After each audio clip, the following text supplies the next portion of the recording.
இன்னைக்கு என்ன பார்க்க போறோம்னா 7 ரூல்ஸ் ஆஃப் தி லைஃப். அதாவது இது எல்லாமே ஒரு கோல்டன் ரூல்ஸ்னே சொல்லலாம். ஸோ அது என்னென்னு பார்க்கலாமா? Make peace with your past. Rule number 1. நம்ம பாஸ்ட் ஒரு விஷயம் நடந்து முடிஞ்சிருச்சா, அது இனிப்போ கசப்போ, இனிப்பா இருந்தால் அதை கேரி ஃபார்வர்ட் பண்ணிக்கலாம், கசப்பா இருந்தால் அப்படியே ஸ்டாப் பண்ணிக்கலாம். அப்படி அதை ஸ்டாப் பண்ணால் மட்டும்தான் நம்மளோட இப்போ இருக்கிற இந்த ப்ரெசண்ட்டுக்கும் ஃபியூச்சருக்கும் நல்லது. ஸோ அதுதான் rule number 1. And rule number 2 வந்து time heals every thing.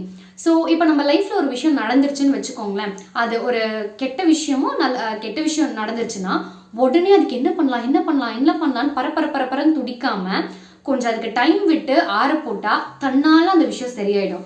Time heals every thing அப்படின்னு சொல்லுவோம்ல, காலம் எல்லாத்தையுமே சரி பண்ணும் அப்படின்னு சொல்லுவோம்ல. ஸோ அதுதான் இது rule number 2. And rule number 3, இது வந்து ரொம்ப ரொம்ப நல்ல ரூல்னே நான் சொல்லுவேன். What others think of you is none of your business. So இப்போ நம்ம ஒரு விஷயம் பண்ணுறோன்னு வச்சுக்கோங்களேன், அது நல்ல விஷயமா இருக்கட்டும் கெட்ட விஷயமா இருக்கட்டும், நம்ம ஒரு நல்ல விஷயம்